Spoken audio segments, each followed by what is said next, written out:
Welcome to The Big Story. I'm Olivia Quay. Subscribe to the Straits Times channel so you never miss an episode.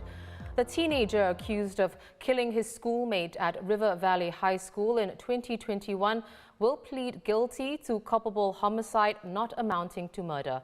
The tentative date for the plea of guilt is August the 7th, and the case has also been transferred to the High Court.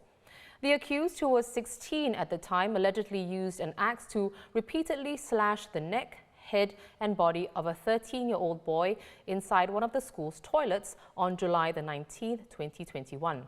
According to police investigations, the two boys didn't know each other, but the accused committed the act with the intent to cause the younger boy's death.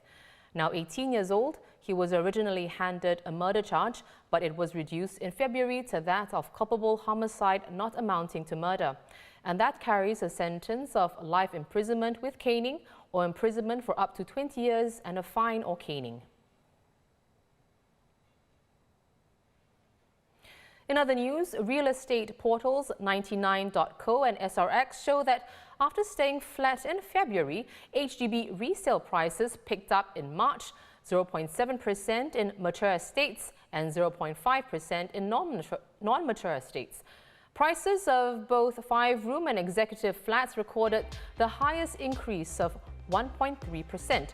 Now, property analysts attribute the overall rise to higher demand following the return of home buyers after the Chinese New Year period, as well as the shorter month of February.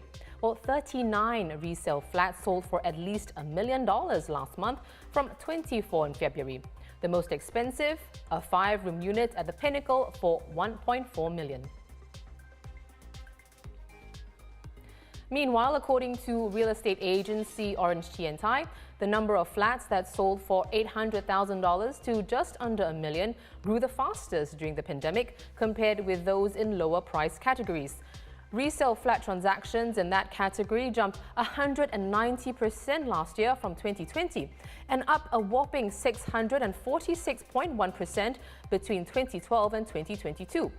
Orange-T&I says with more flats sold at above $800,000, it won't be surprising that these owners will aim to sell their flats at even higher prices in future, resulting in more flats reaching the $1 million mark. The ongoing GEYLANG SERAI Bazaar is on the way to setting a record for a Ramadan bazaar in Singapore, with it already seeing over 2 million visitors halfway into its run. Minister of State for Home Affairs and National Development Faisal Ibrahim giving the update on Facebook yesterday. While operating for 36 days, this year's GEYLANG SERAI Bazaar is the longest running one yet. It's getting extremely hot in Thailand, and its capital, Bangkok, is set to be the hottest area of the country today with a heat index of 50.2 degrees Celsius. Now, the heat index refers to how hot something feels like to the human body. Bangkok's southeastern Bang Na district topped the projected 5 hottest places in the country, followed by Chonburi's Lem Chabang, Phuket, Sisaket and Phet Chabun. The Thai Meteorological Department says people who spend time outside in temperatures between 41 and 54 degrees Celsius are at risk of developing muscle cramp and heat stroke. China condemning the meeting between U.S. House Speaker Kevin McCarthy and Taiwan President Tsai Ing-wen and vows to take, quote, resolute and effective measures. It comes after Ms. Tsai met Mr. McCarthy and a delegation of U.S. politicians from both the Republican and Democratic parties during a stopover in the U.S.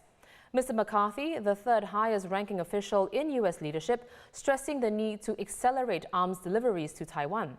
Well, China's foreign ministry says the meeting has violated its One China principle and that the issue of Taiwan is a red line that mustn't be crossed in China-U.S. relations.